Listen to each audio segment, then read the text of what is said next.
It was actually just the harsh lessons of life that took me all the way to rock bottom. At the bottom of that spiral, I tried to commit suicide.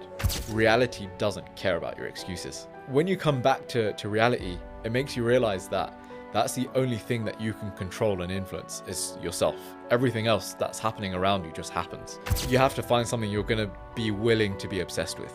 And if you're going to be willing to be obsessed with and be really good at what you do and get better and better at what you do and better at results, that is something that's always going to serve you forever.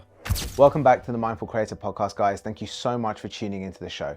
If you're loving the episodes and if you're loving the guests, then please make sure you like and subscribe to the podcast so you don't miss a single episode. Also, make sure you comment below with your favorite part of the episode or the part that impacted you the most from the conversation, because I absolutely love hearing how the conversations are making a difference for you. Your interaction and engagement is what helps me make this podcast that much bigger and better, with even more amazing guests and even more powerful conversations. None of this would be possible without you. So again, I'm hugely grateful. Thank you so much, and let's get into the show.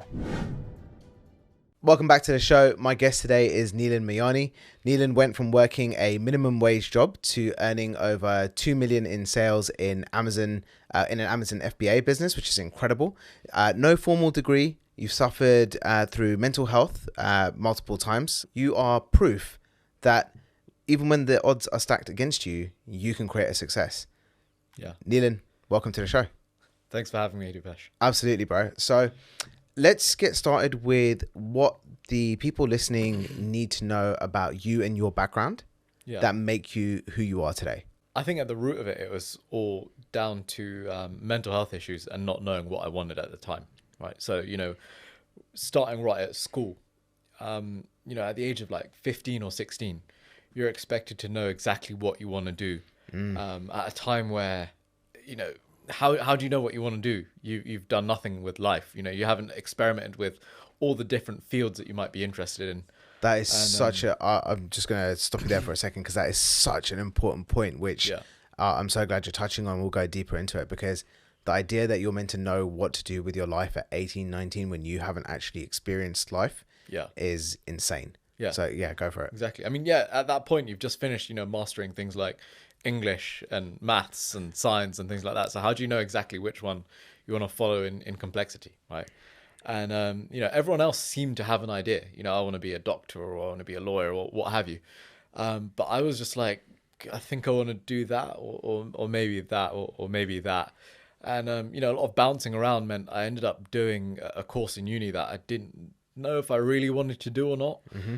And I ended up dropping out, which left me with quite a really good combination of a student loan but no degree, which is always a great way to start. Right? I know the feeling.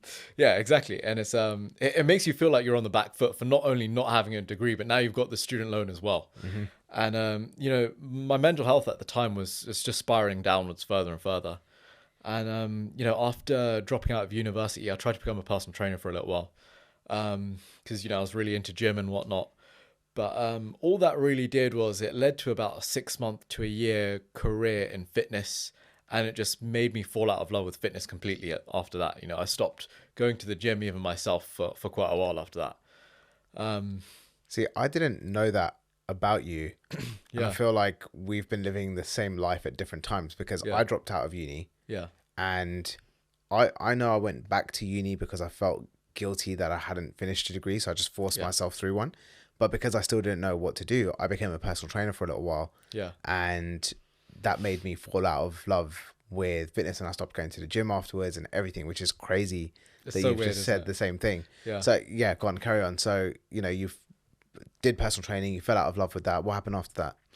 After personal training, I tried a few other, different career paths, a few other different jobs. I tried to be a field researcher for a market research company, a salesperson for a builder's company. But those things didn't really work out for the exact same reason that, university or anything else hadn't worked out for that whole time. The whole institutionalized way of learning and working and what have you, just drove me absolutely nuts. And, in one day, it doesn't feel that bad. But then the next day, it's just like, okay, that wasn't great. The day after, it's just like, that was less great. The day after, I was like, yeah, I don't like this. And then after that, it's just like, now I hate my life, right? And it just gets deeper and deeper and deeper. And I find that that's just always what it is with, a 9 to 5 job that I've ever had. But of course, in real life, you still need income, right? So Yep. yeah, maybe the same reason you became a personal trainer in the past as well. Yep. You feel like you need to do something to create some income. But of course, for me, I had no job skills, no degree or anything like that. So as I said, I ended up working for minimum wage in a warehouse, which is yeah, not as fun as it sounds. Long hours, low Hmm. pay, toxic management. The whole place smelt of piss for some reason. I have no idea why. There were rats running around all over that warehouse. Yeah, it was not a great job, not a great job, and it was really really dusty all the time. Yeah, everything about it was not the kind of job you want. So there's a couple of things in there that I want to break down. Yeah, I'm going to come back to the mental health side of things in a second. yeah. When it comes to your degree, what degree did you choose and why did you even choose it in the first place? So ironically enough, actually, I chose product design, which would have been useful had I completed it, and or it would be useful for me now even. But going back, I don't actually regret that decision. Actually, not completing it, but yeah, I chose product design because, in the beginning I was interested in maybe studying law, but then maybe not. Hmm. Then architecture, but maybe not. And then I sort of settled on product design because that seemed to, I don't know, make sense at the time. Was it down to like family's views, parents' views, friends' views that influenced that decision, or was that purely your decision? It was purely my decision, if I'm honest. But it was definitely influenced by the fact that, at school, the natural process for absolutely everyone Hmm. is, at sixth form, you're like, okay, so where are you going to university? Let's start doing the university applications, the UCAS stuff. Yep. Start shortlisting universities you want, writing your personal statement and all of that. So, Yep. you just start getting swept up in the mechanics of all of that. Um, and so that's just what I did. And yeah, that's why I ended up doing it. It's just because that's the way the flow took me.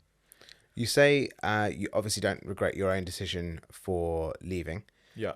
For someone who's listening to this, who's at that stage in their life where they are contemplating going to uni, or they are really somewhere deep down inside they're feeling that they really shouldn't go because it's not the right place for them, and Yeah. they have other aspirations, they have other things that they want to do, what would you say to that person based on your own experience?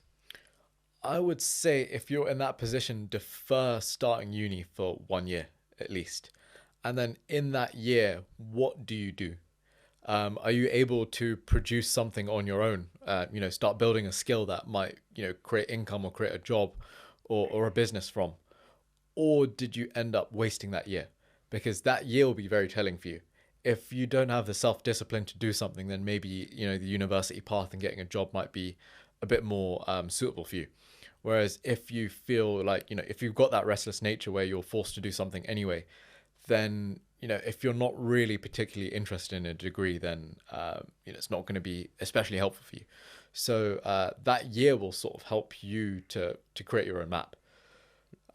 So definitely, if you're unsure about whether you should do university, is take one year gap year.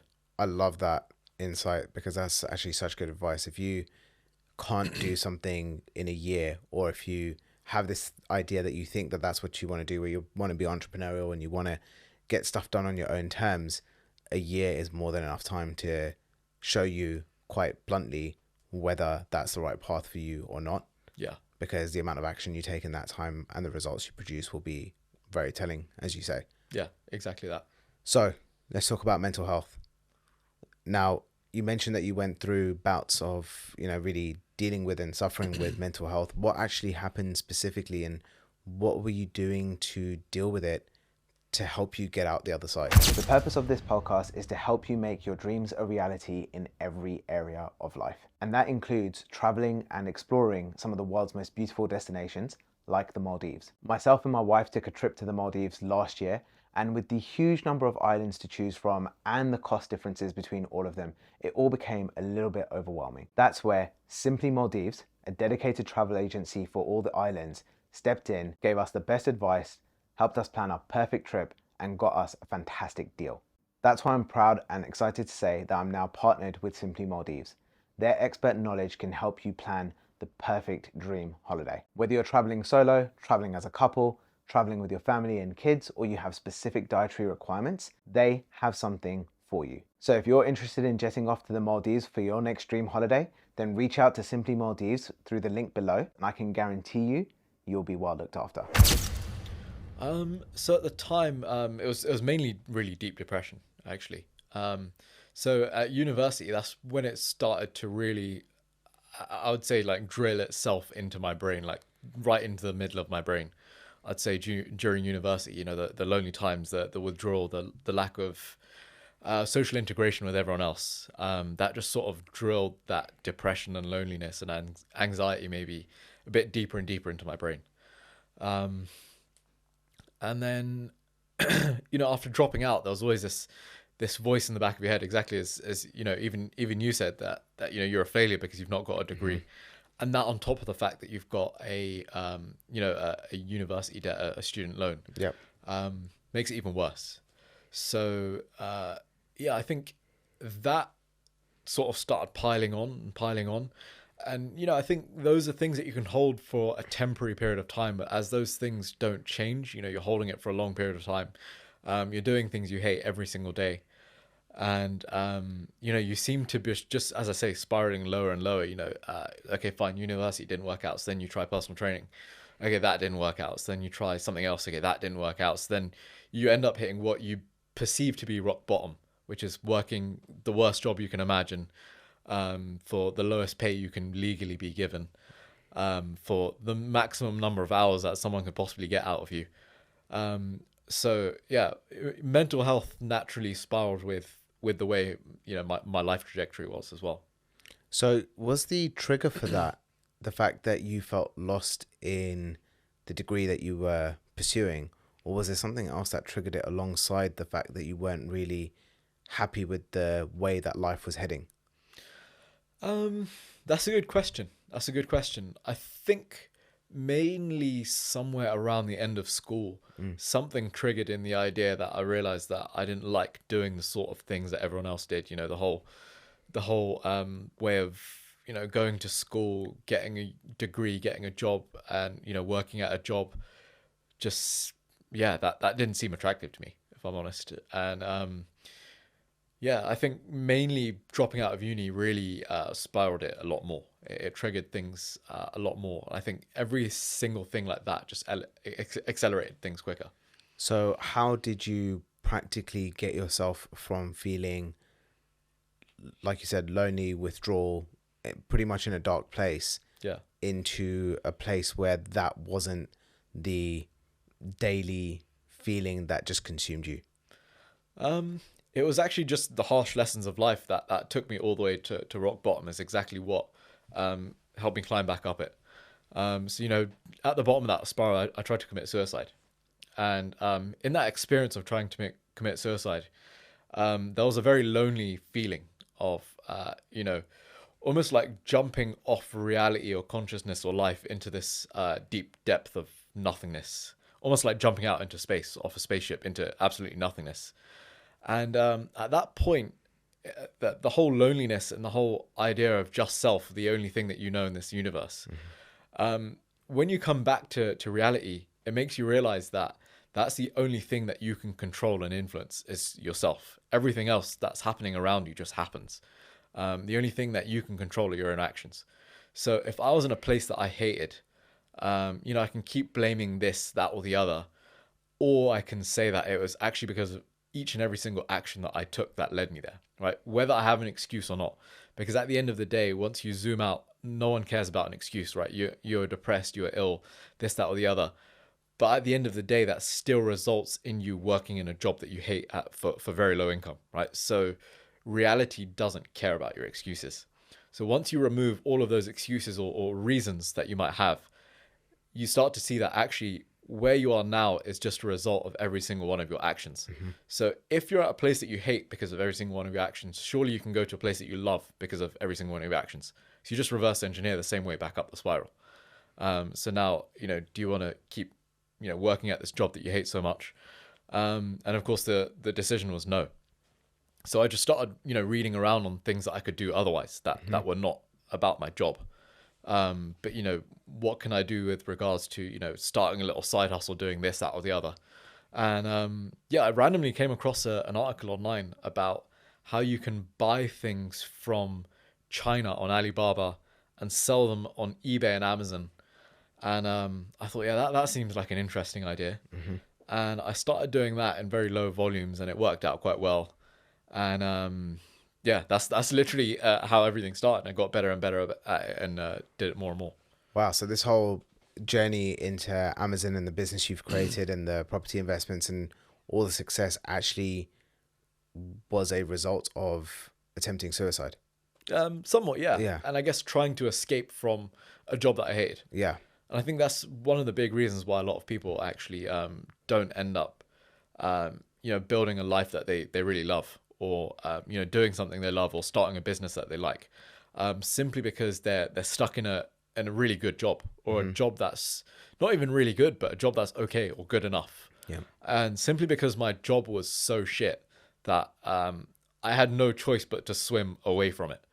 Whereas if you don't hate your job as much as I hated mine, or as much as some people hate theirs, it doesn't give you enough motivation to want to get away. Yeah, it reminds me of the analogy of putting a frog in cold water and then turning the heat on. Yeah. If your job is something that is comfortable enough, Yeah. then you're not going to realize when it gets to the point where it's potentially suffocating you. Yeah. Whereas exactly. if it is uncomfortable right from the beginning, you're very aware of the fact that you don't like what you're doing. Yeah. And something needs to change.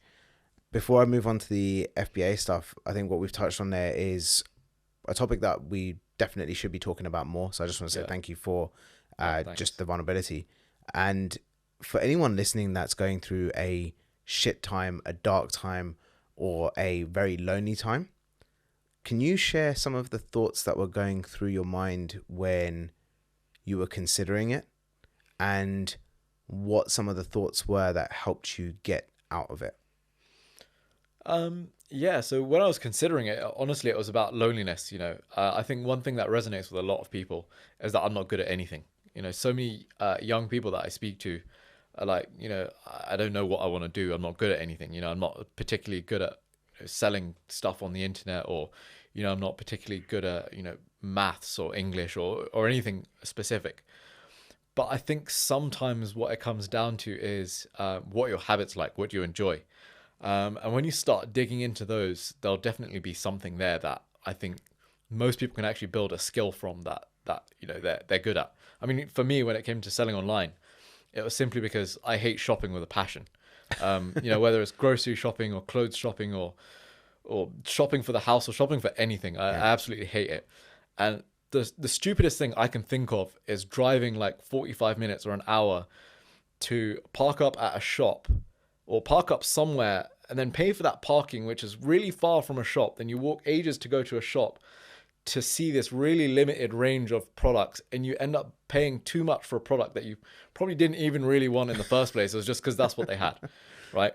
Why not instead open up your phone and type in a keyword and get exactly what you want much cheaper, and you don't have to move anywhere? I always thought, when I saw my family and friends going shopping and stuff, I was just like, why though, when you can do this? And that habit is what led me to selling online, because I thought I can't be the only one who finds this convenient and great. And honestly, it's things like habits and interests that really help you to find those things. So where did you learn about getting into the right habits to put you into a better mental space? Where did those lessons come from?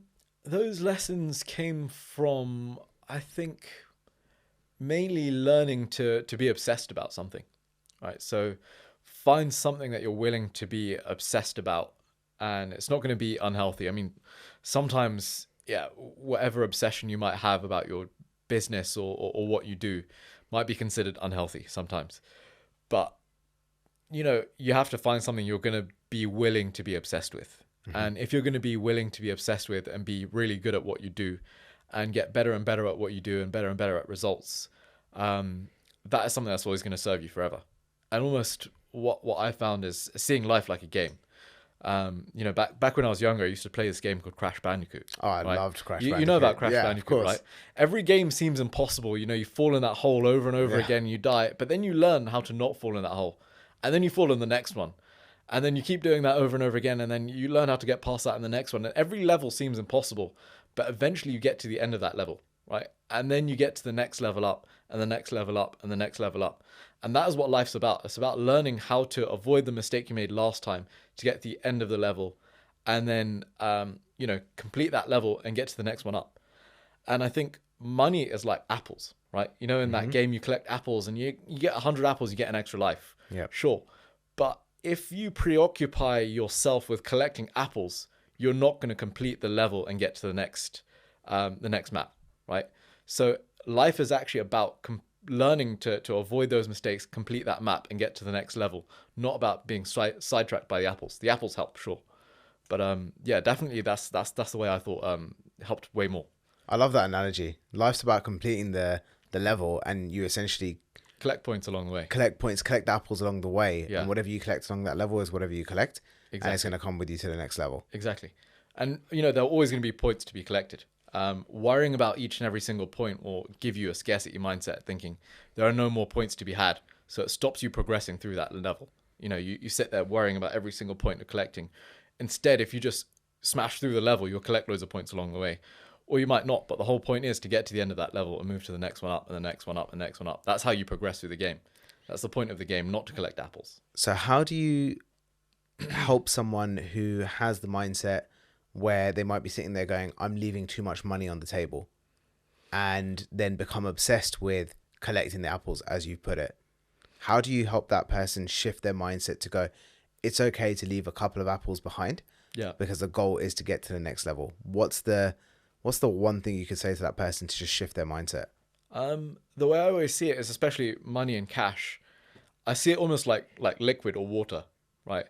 I mean, you drink some and some falls on your face or whatever, what might happen, right? But you don't need to worry about every single drop of water because there's probably going to be more, right? It's always flowing everywhere.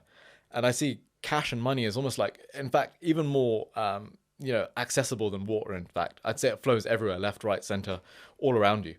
All you have to do is figure out how to engineer a container to catch the nearest stream that's the most accessible to you, right? The stream that's nearest to you and that you most know about, and just figure out how to catch that. That's all you really need to worry about. It's an ever flowing process, right? All of those resources are flowing just like air, just like water. And I think cash and finance is the exact same thing. I love that. I'm going to use that from now on. So let's talk about Amazon FBA. So as you said, your journey pretty much started because you saw an article that said you could buy something from Alibaba, sell it on Amazon or eBay, and capitalize on the profits. Yes. So what was that journey like of learning about Amazon FBA? Did you have anyone else helping you? Was it all self-research? And how did you get to doing 2 million in sales? Because that's an impressive number to do off of Amazon. Oh, thanks. Well, yeah, I mean, it started actually completely from scratch. Back in the day when I started, it wasn't something that people had really heard of. It was still quite new around like 2016, 17 when I started. I mean, it was still, very much prevalent at the time. There was very much a market for it, but there wasn't a whole, niche or a whole demographic of sellers that was never really existed back then. So there were no real educational things out there for learning to sell on Amazon. So I just sort of learned by doing, so through trial and error. So I started out by selling some kinds of e-cigarettes and vapes. Okay. In the beginning, back when there was little red tape around e-commerce and little red tape around vapes and e-cigarettes. It was a good time back then. That worked out relatively okay. Then of course the red tape around e-commerce and e-cigarettes came in, so I started moving away from that. More into phone accessories, and I saw your post around going for the usual iPhone chargers as the product of choice. Yeah, exactly. Talk us through that. What happened? So I bought a lot of different things, like, as I say, phone accessories, computer accessories. But yeah, one thing that I thought was a great idea at the time was buying loads and loads of iPhone chargers. iPhone charging cables to be specific. All the ones that used to break off the end where the Yes. wires used to fray and stuff. Exactly. So people Right. always wanted another one. Yeah, because I mean, in my logic, it was how will you ever run out of demand for iPhone charging cables? People always buy them. So if you can get them super cheap and sell them super cheap, people will always buy them. Which is an understandable logic for most new sellers. Yep. But the problem is when it all came in, most of them didn't work, and I sold a lot fewer than I was hoping to sell, and I was selling them for even cheaper than I was expecting to be able to sell them. So it was all at a loss, and it was just getting worse and worse over time as well as the market became more and more saturated every day, because it was a product whereby what stops the market from doubling every single day, the number of sellers within that market, what stops the number of sellers, doubling every single day within that market? Nothing, right? Because it's just such a generic product. Yeah, and it's open for everyone to get it. Yeah. So yeah, that wasn't a great product. That failed quite epically. So what happened after that? Because how much did you spend on getting those products in and trialing and testing before you started to get traction going? Do you know what? I can make a serious business out of this. So, I mean, at the beginning, it was a cycle actually of finding a little profitable product and then ruining it all by finding a terrible product just like that.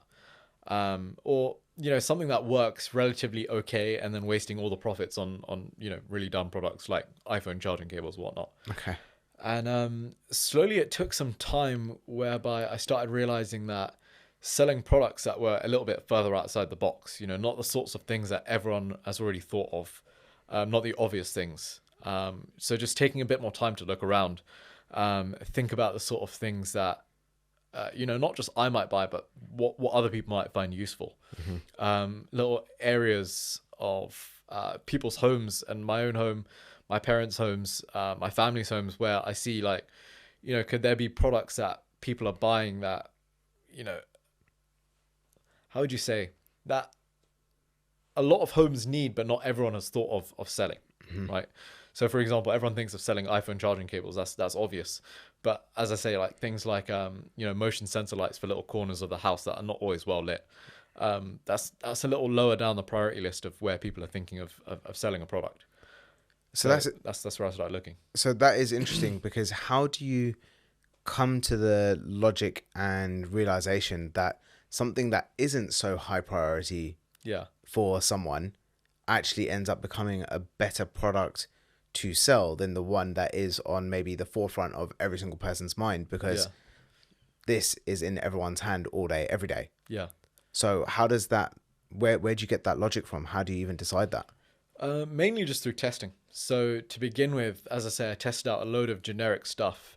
Almost all of it was junk, but there was one product which worked out pretty well, which is a flashlight, just a normal torch flashlight.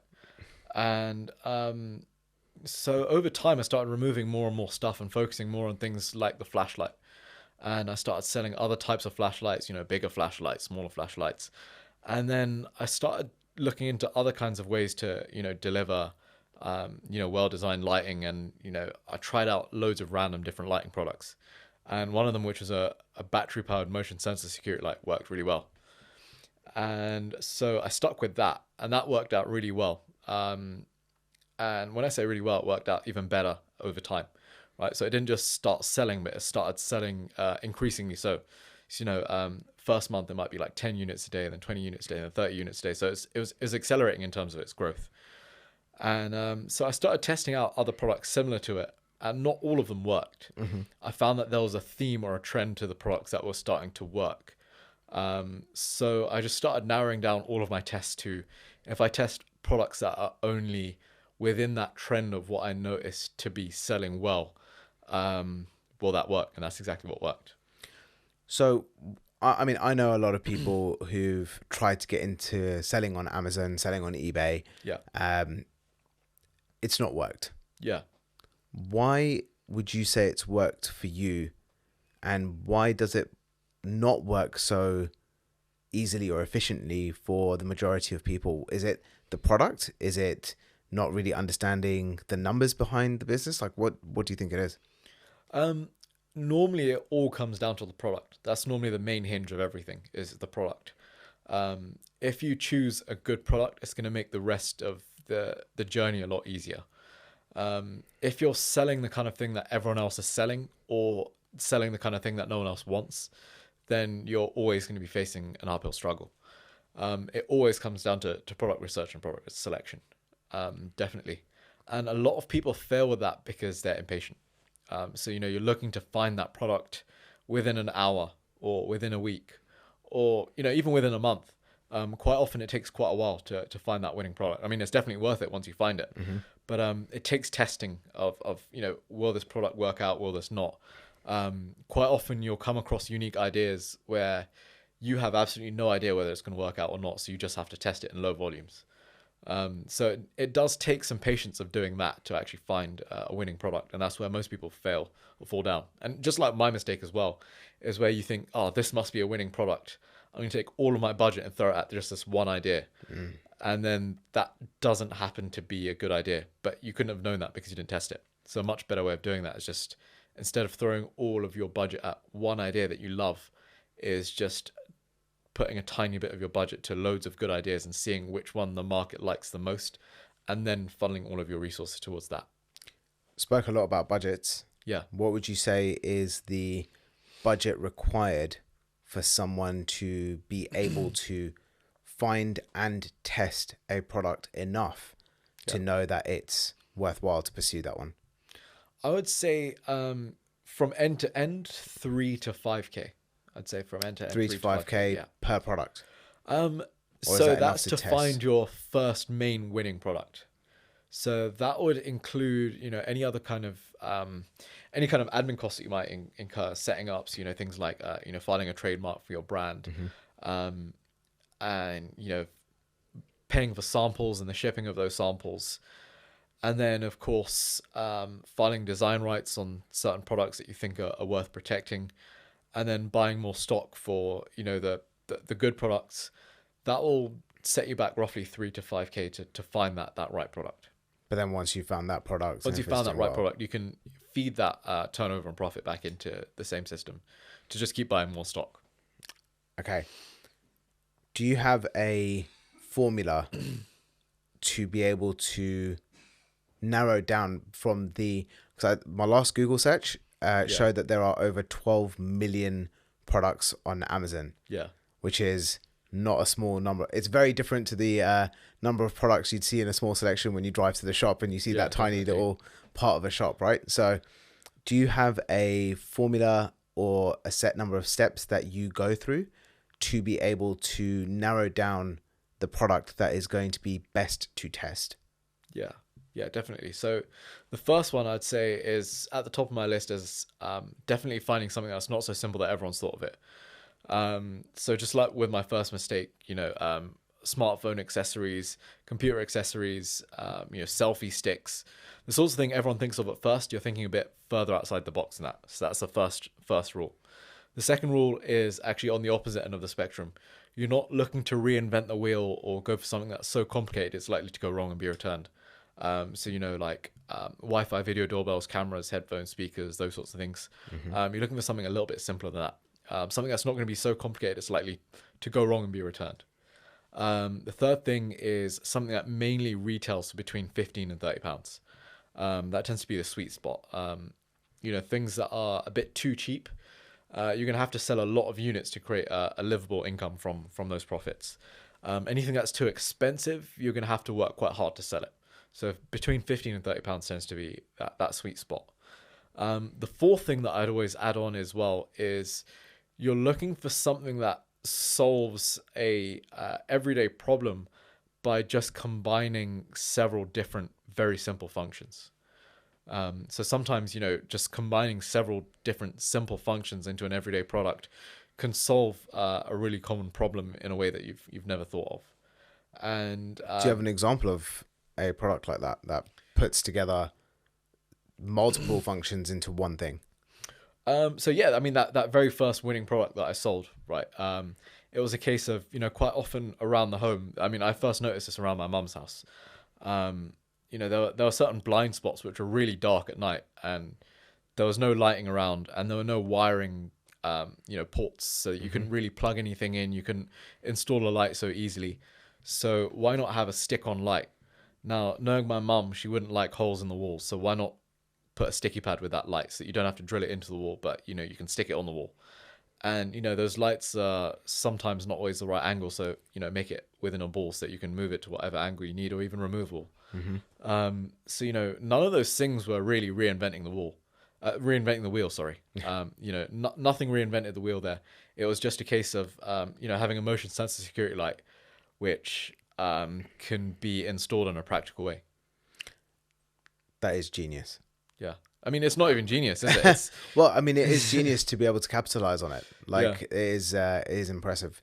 So let's talk a little bit more about the numbers, because I'm aware that we could potentially make it sound like it's super easy to find a product that's between £50 and £20. Yeah. You buy it at a lower cost, but there's obviously more stuff involved. And obviously, we were talking about this a little bit before we jumped on recording, which is around spending money on advertising as well. Yeah. So for someone who's thinking about doing this, knows that they need to find a product that can sell for up to £15 or £20 at a max to make this work, how much of that money would they actually need to put in upfront on the cost of the product and also advertising on average, and what would they actually be left with at the end? So with that, your upfront cost on the product, I mean, in the beginning, you're looking to buy maybe just between 10 and 20 samples. And let's say they're between $5 and $10. You're looking at, between, as I say, $100 to $400 maybe.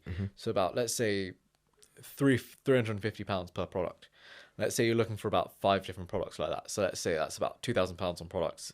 And, shipping's going to cost maybe $400 for all of those. So again, £300, so that's maybe £2,300 just on sampling and things like that. But from there, you've got a really strong base as to what's good and what's not. From there onwards, everything that's not good, you just chuck it all away and forget it ever existed, and just focus on what's good. So you don't try and sell it, you don't try and recover the cost, you just kind of take it as a sunk away cost. Because it's what are you going to do with it? You're going to end up wasting more time, money, and resources trying to sell it than just bin it, right?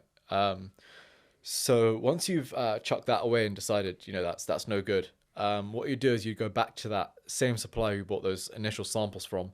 And again, so long as they've got the right kind of documentation that, earlier on in the process, you would make sure they've got the right kind of documentation and they've got good English skills and communication skills, so that, anything that you need is clearly communicated and understood along the way. Yep. And then, you'd start making a sample order of, say, maybe 250 pieces at something like, let's say, $5 or $7 each. So that would be, say, 250 times 5 would be about... So looking at $1,250. Yeah, $1,250 about $1,250. Yep. And maybe $500 shipping, so $1,750 there. So about £1,500 there. So that's roughly 3.5, 4K. We're coming up to 4K. You add it up there, yeah. So yeah, that would be mainly the cost in getting that first bulk order. Now, during that time, the main money is actually made not in advertising, but actually making your listing look really good before the ads are posted. So, during the time you're waiting for your stock and all of that time in between, the first thing you should focus on, of course, are images, right? So having really, really nice images makes a massive difference. No one even clicks on pictures when they're ugly. Yeah. So if you make a really nice main image and make your product look really desirable and really pretty, then people are far more likely to click it. That's right? Like the Instagram rule. Yeah, exactly. On Instagram, if you were to post a picture and you want people to like it or want people to click on it, you'd make it look more aesthetically pleasing. Yeah. Right. So that's exactly what you're doing with your main image. So that's the first thing, is get your images to be as nice as possible. Your second thing is, of course, keywords. So finding all the relevant keywords associated with your product and stuffing them all into your title and description. That's going to make your product organically searchable. So of course, that means when people actually type in words associated with your product, they're actually going to be able to see your listing as a result, potentially, right? Then the third thing is actually designing your product page in such a way that buyers don't actually need to look at a product page properly in order to understand what's so good about the product and why they should buy it. Because, you know, just like on Instagram or any other web page, when a casual browser lands on a page, they don't sit there and read every single little word on the page. They just don't do that, right? No one spends minutes on a page. They spend seconds on a page, like let's say 3 to 5 seconds before you're bored. Either I'm interested or not. You make that decision within about 3 to 5 seconds. So you've got that window of time during which to capture someone's interest or not. You're not going to do that with a paragraph of text. You're going to do that by saying, these are the 5 things that you care about. 1, 2, 3, 4, 5, and make it very short and concise. So they've understood within a very short space of time what's so good about the product and why they should buy it, rather than you trying to explain, you know, the whole life story behind the product. No one's interested in that. Yeah. And the fourth thing has to be reviews as well. Again, no one buys products that have no reviews on them. So just getting a few reviews on them initially is really helpful. Now, of course, we're not talking about fake reviews at huge scales. You know, you're not supposed to be doing that on Amazon or any marketplace. Yep. But just to get your traction started, just getting maybe 4 or 5 reviews from family and friends is really helpful to begin with. Yeah. I mean, how often do we go and look for something to buy, and the first thing we check is the reviews on whether the product was good, trustworthy, was it reliable? Yeah, you want exactly. You want that social proof, right? Yeah. So, I mean, all of this has sounded amazing. Yeah. What are some of the biggest challenges you've experienced in your journey of growing a Amazon business that you managed to exit out of? So I'd say the 3 main challenges always come down to when it's growing any e-commerce business, it always come down to, firstly, product research. So finding that good product will make or break your business, because at the end of the day, no matter how good your logo, your marketing, all other kinds of things are, if your product itself is a load of crap, then people are just not going to buy it, right? Yeah. So you know, if it's something that people actually want and is of good quality and in a unique niche as well, that makes a big difference. That will do, I'd say, 80% of the heavy lifting for you. The second thing is suppliers. So, you know, finding a reliable supplier who has the kind of certifications that you need. You know, especially selling on Amazon, they're really hot on certifications. They'll ask for things like, you know, your CE certificates, your UKCA certificates, your battery safety tests and whatnot. So make sure your supplier has all of those before you even bother sampling with them, or you know, getting into any in-depth discussions with them. That's all pointless if they don't have the certificates that you need. And also making sure that they've got good communication skills as well. So, you know, when you're asking them questions, are they actually answering them? Or, you know, there are some people who, you know, certain students of mine as well, and in my own experience, you know, you ask them a set of questions and they'll respond to you saying hello. And that's it. Like, what are you going to do with that? I mean, certain things like that make you realize that they're not very good with their communications. So, you know, making sure they're good with their communications, because, you know, in the future, let's say you need a custom labeling requirement, or, you know, you need to change the instruction manual, or whatever have you. They're going to need to understand that, because let's say you're making a change and then placing a 10,000 unit order. If they've got 10,000 units wrong, that's a big problem. So you need to make sure that there's someone who's going to understand communications from the offset, so that you're not having costly issues coming up as well. And the third thing has to be PPC advertising. Exactly as you said, PPC is definitely something that creeps up on most people and catches most people out. So PPC, just for those people listening who don't know what it is pay-per-click advertising. Yep. Right. And so the tricky thing about pay-per-click advertising, especially on Amazon, is it is a really good tool and it's really powerful and really effective, but it is designed in its user interface to suck as much money out of new sellers as possible, right? So when your ads spend loads of money and you get very few sales, what you should do is go back through those ads and remove what's not working and double down on what is. But on Amazon, when your campaign runs out of budget, their main suggestion will be to just increase your budget, not to actually increase the efficiency of your campaign, but to increase the budget. And that just leads you to believe that the whole thing is designed to take as much money from you as possible. And also the suggested budget's always quite high as well. So one thing to be aware of is Amazon makes PPC, you know, they make that whole system and they make money out of that system as well. So just be aware that that system is designed to take as much cash from you as possible. So that's the first thing to be aware of. The second thing to be aware of is that finding as many vital keywords as you possibly can, like we did in that second step of setting up your first listing. That should all be saved and used within your pay-per-click advertising to make that as effective as possible. And not going too crazy with PPC early on. Because a lot of people, set massive budgets, £20 a day, £30 a day, which over a month plus VAT adds up to a lot when you're launching a product. So yeah, definitely keeping your budgets low and reviewing those campaigns often to remove, keywords or terms that are using loads of money but not necessarily bringing loads of sales. Yeah, I mean, when you describe it like that, it sounds like a casino.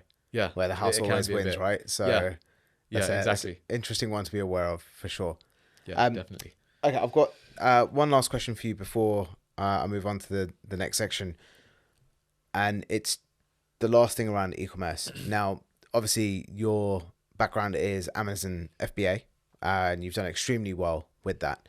Now, the downsides that I'm aware of on Amazon FBA is the simple fact that when you build a store on Amazon, you don't actually get to keep any of your customers' data. So you don't get the email address, you don't get the phone number, you don't get any details that you could then market on off the back of. Yeah. Whereas obviously if you set up a e-commerce website on Shopify, as an example, then you've got your customers' data, you've got maybe more leverage to be able to grow a business off the back of that. Yeah. Why would you pick Amazon FBA even in today's market versus something like Shopify? Would you still pick that?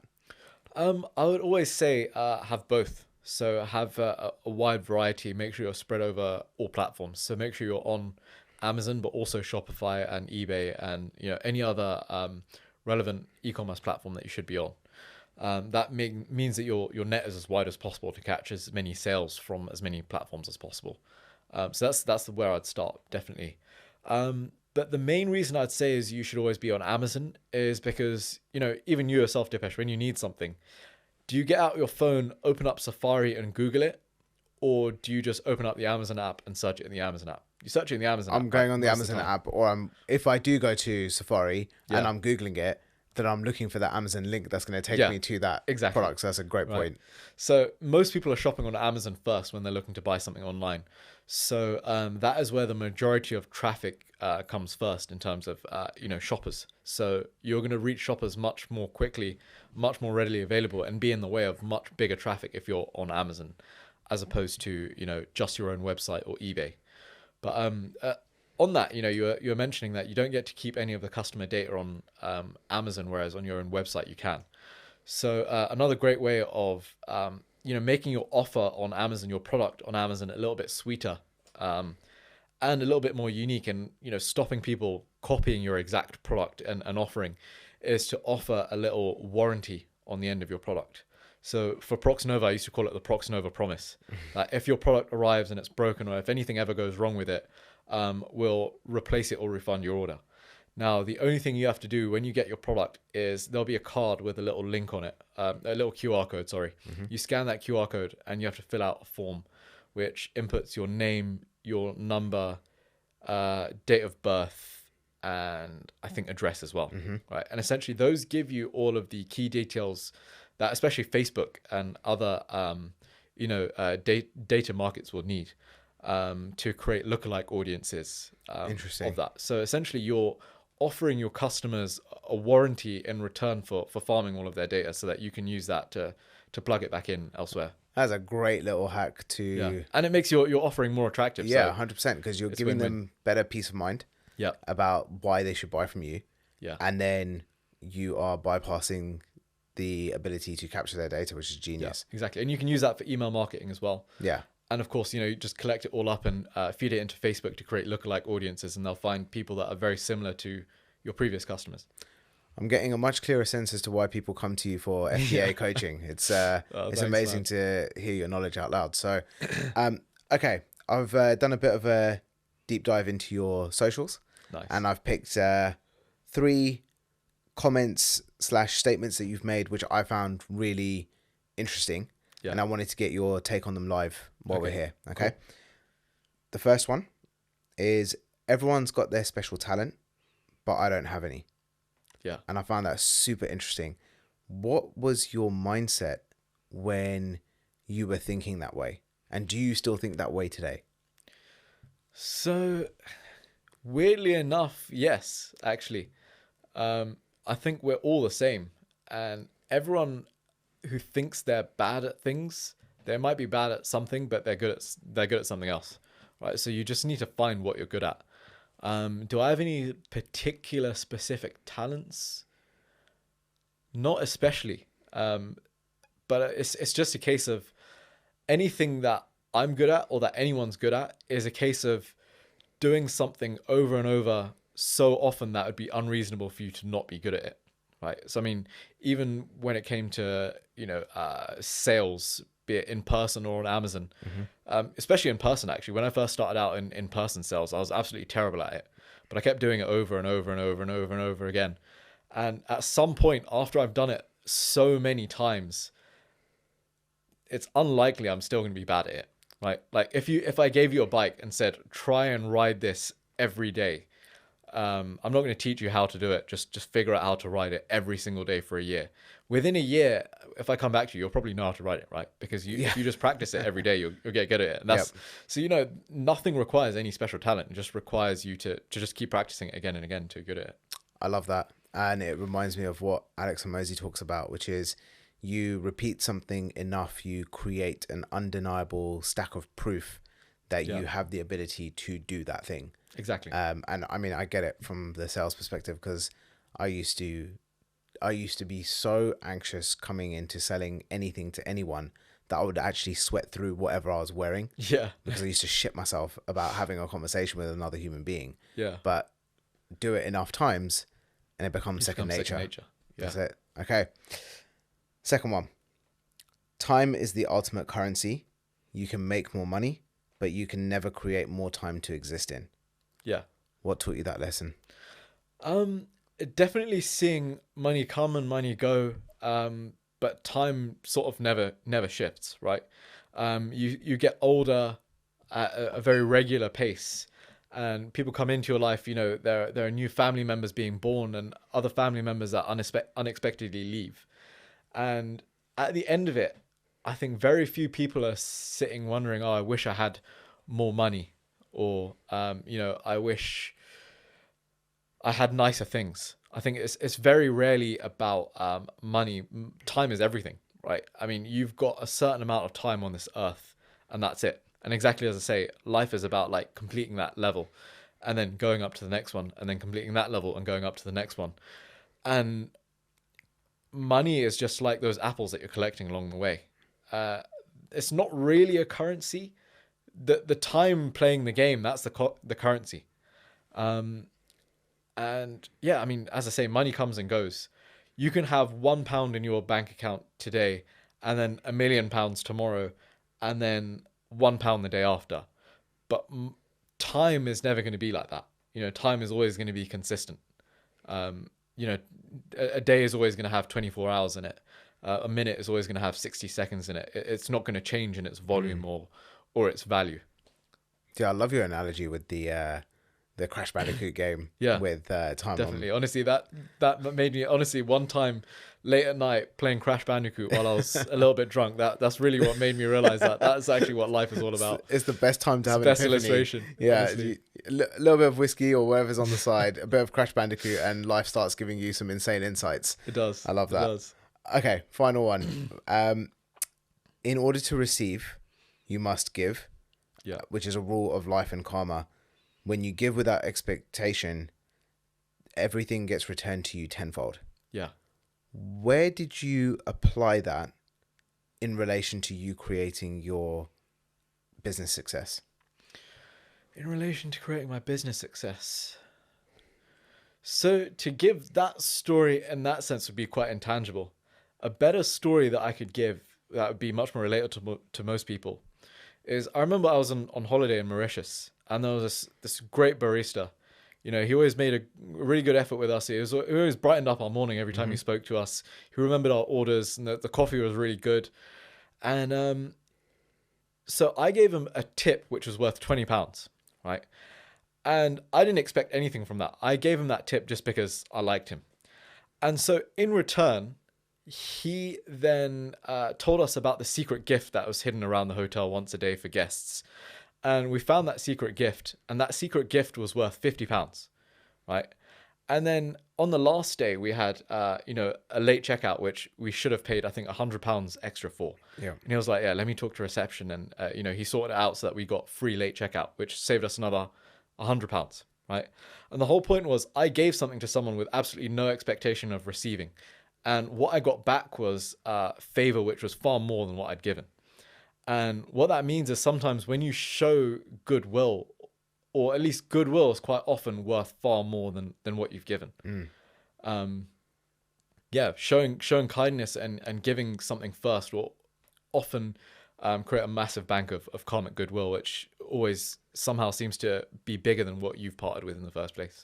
I absolutely 1000% believe that and live by that as well.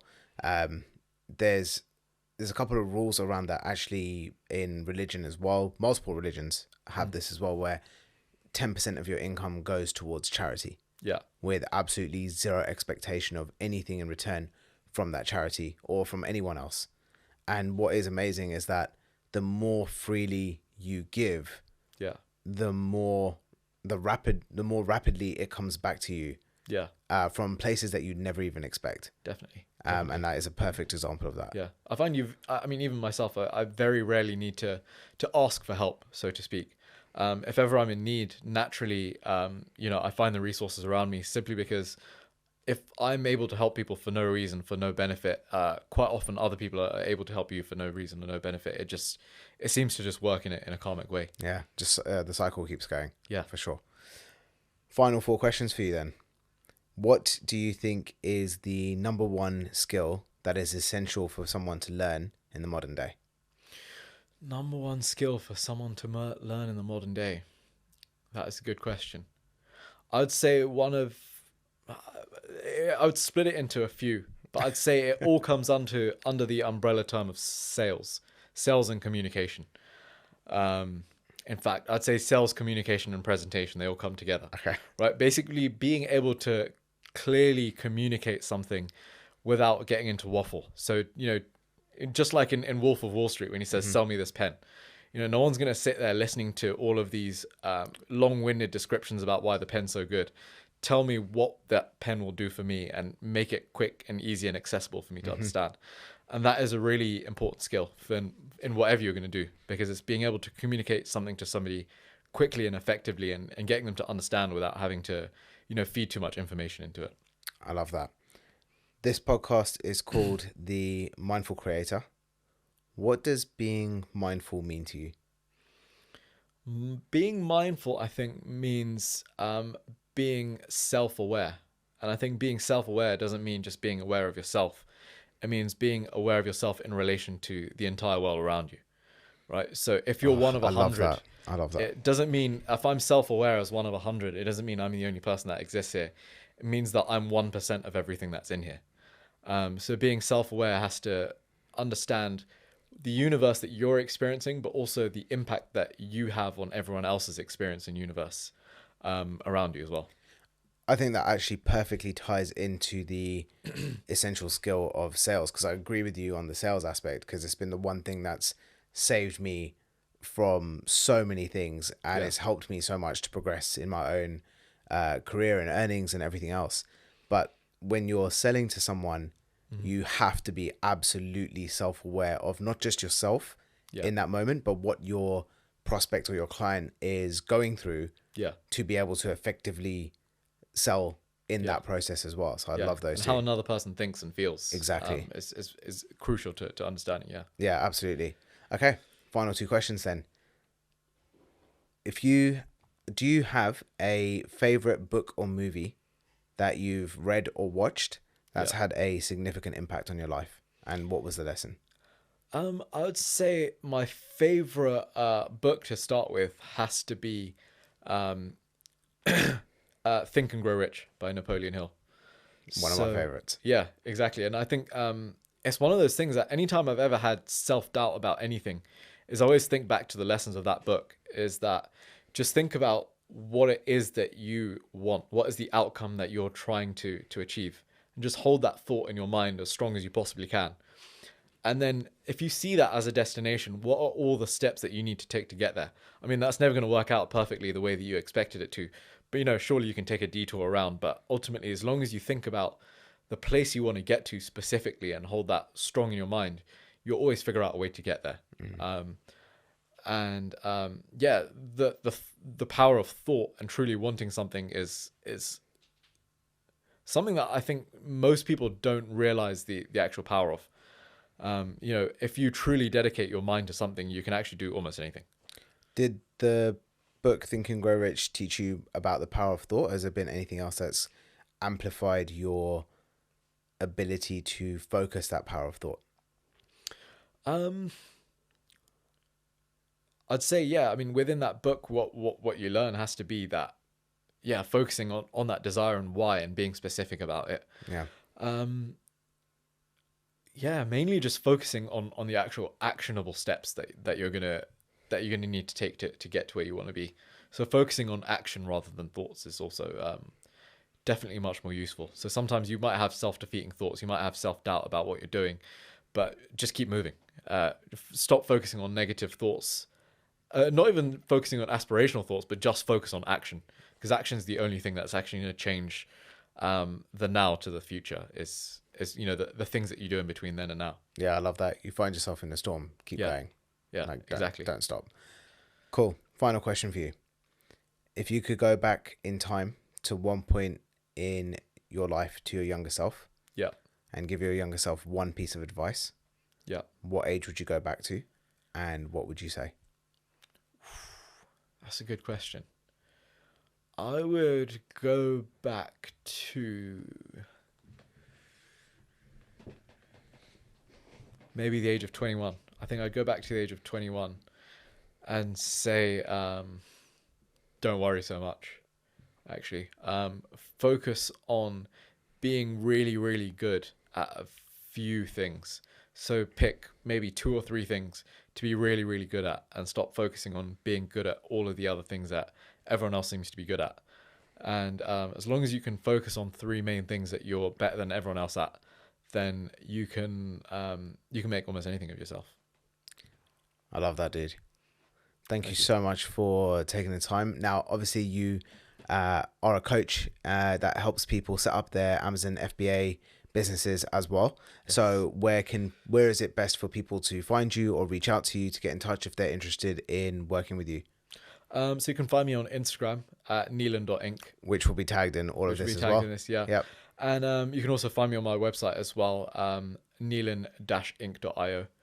And you can read a few more resources around what we do. And there's a form for you to get in touch with me as well. Absolutely. Neilen, this has been a huge pleasure. Amazing to get to know you on a deeper level and to get into your story. Thank you so much for taking the time. Thanks so much for having me, Devesh.